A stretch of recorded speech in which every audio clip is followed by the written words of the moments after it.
Okay, I want to ask you another contextual question. Returning for the moment to the context of that exhibition William T. Williams invited you to participate in, I got all this from the retro, at the Studio Museum in 1968, which was the source of so much controversy in relation to the mission of the Studio Museum, as understood by the community around it. There was a reference to an interview in the catalog for your retro at the Corcoran with William T. That suggests things almost came to blows or did come to blows. I was around then, but I don't remember that.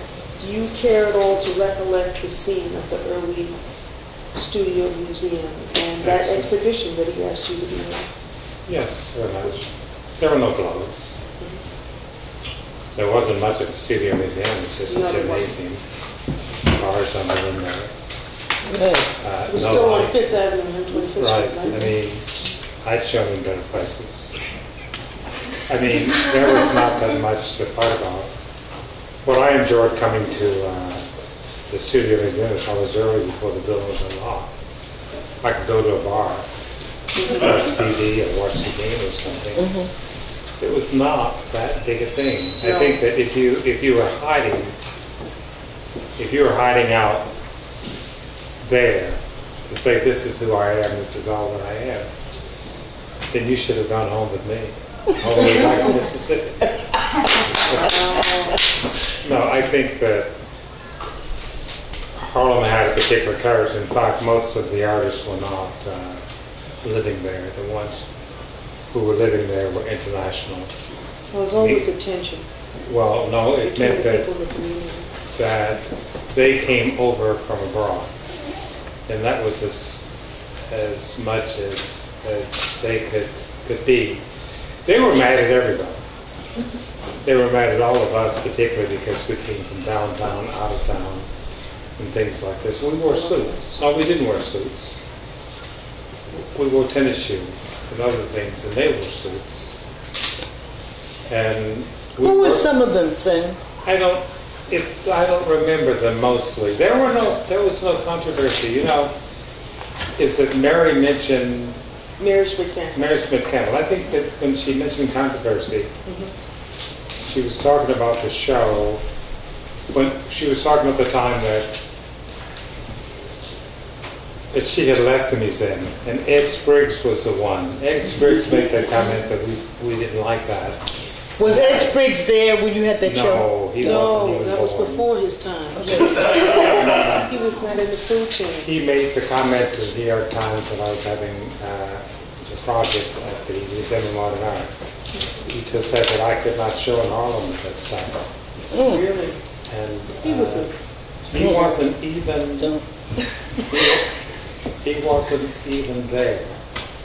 In fact, is that there was nothing public. We're filming. There was nothing public about the show. The show just happened. There were no lectures. And the next show that I remember was that of either Norman Lewis or Hale Woodruff. And when she brought Hale Woodruff in, he cried because he said it's the first time that I've seen my work in one space. Oh. So you're talking about something this little, you know. I mean, I've never shown a gymnasium. I'm serious in that sense. So if this was the Harlem, this was the Studio Museum, then why wasn't it bigger? And I think that we all remember when they moved to 125th Street. We all remember the look of the space that later became the Sculpture Garden. We remember how the Sculpture Garden was built. I remember that the men's room never sort of operated much. I mean, so the concept is that if you're here to celebrate something, let's bring our hammer, our nails, build something first. Let's build something, yeah. No matter on what side of the ocean it is, no matter what our claims are. But if you came from Africa to Harlem to collect what? Collect Afro-American experience, you know, okay.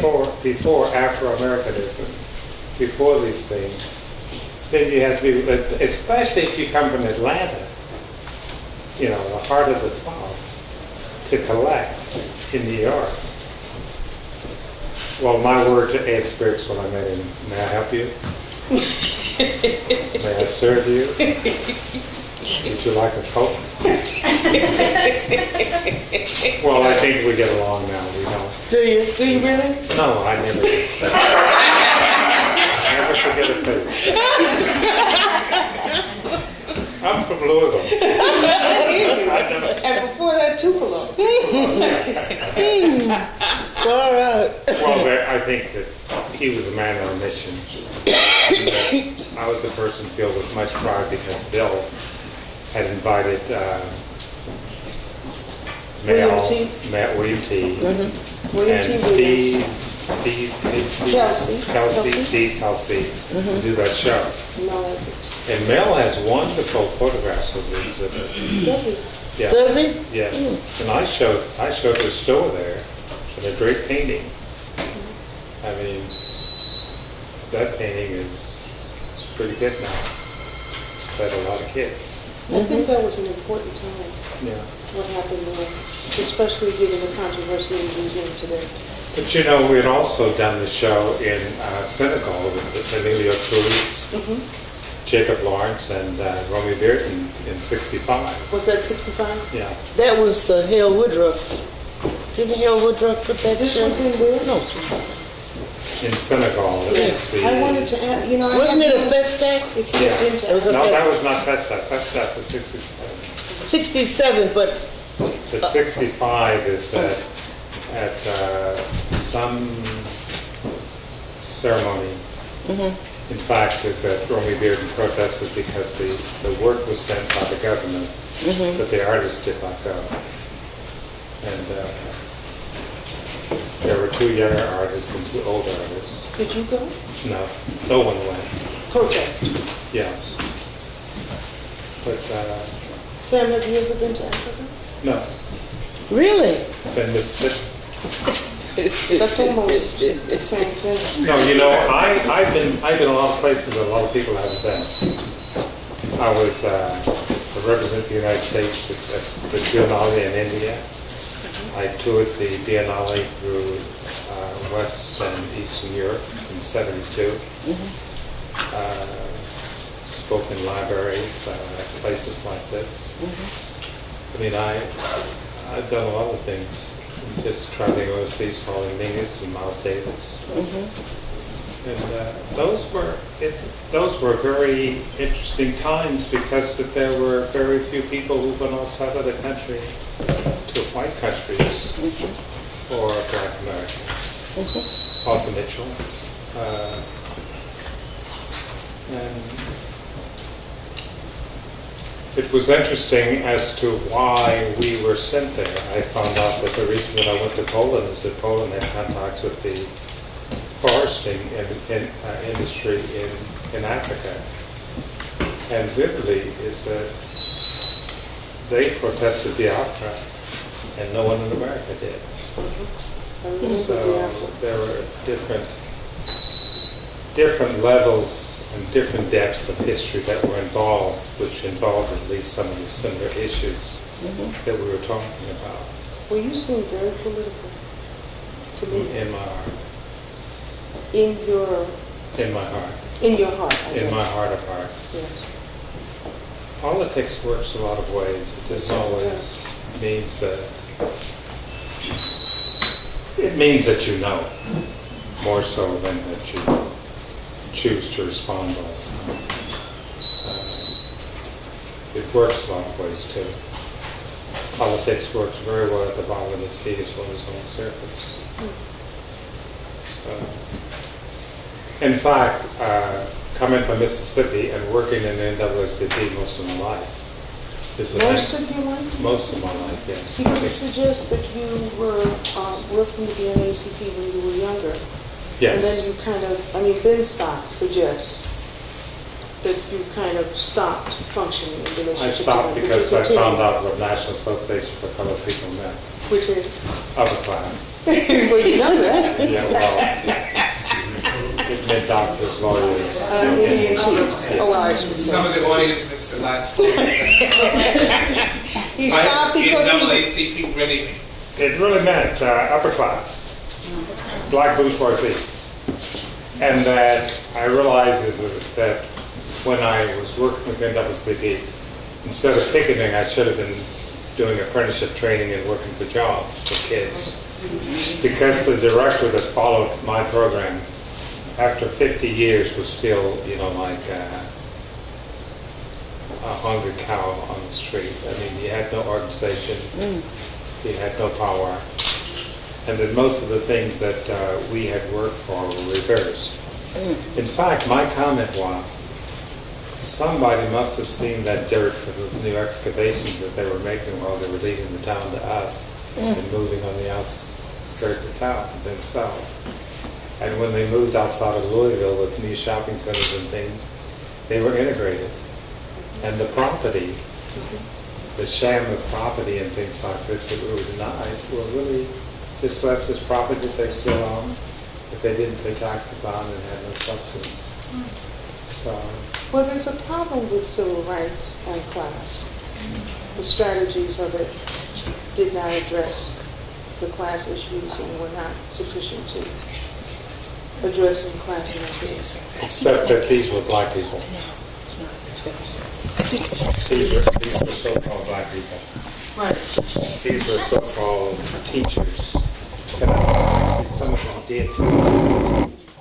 And when we reverted to, I think Catcher in the Rye was also could not be taught in Louisville public schools. So Including because it was not considered. informed teenagers about love, sex. It was one of the bad books.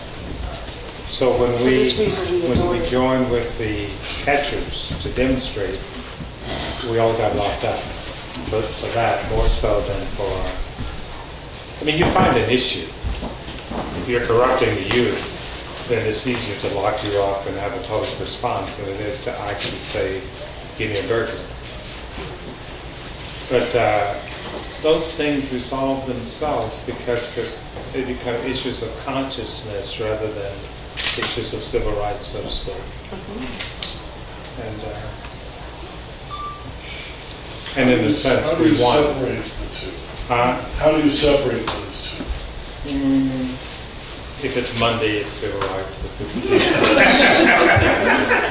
I mean, we make the point that we want to make, that we believe in, and that it's safe to make. And the main thing is not to get into too much trouble doing it, because then you won't be around to make the point. I made the policeman cry though. You did? When he saw the kids. Naturally, is that if you have a teenager that comes from school to demonstrate, he's going to bring his little sister, little brother with him. Right. 2, 3 years old, things like this. They lock those kids up too. And they got mama mad. And when those things happen, is that Then mama comes then out. everything is broken. And I think that anything you do, you have to deal with the point of only with the point of tension, which is what Sarah Gilliam does. And if that happens, then you also have to be responsible for the results. And those results that's when you have to do your best work. That is that you have to be responsible for reuniting or taking away any harm that's done and celebrating any good that's been done. I think that's what happens around what we call a political issue, is that you're on both sides and you feel the pressure of both sides. And as an individual, you make a choice to put it together. That's all.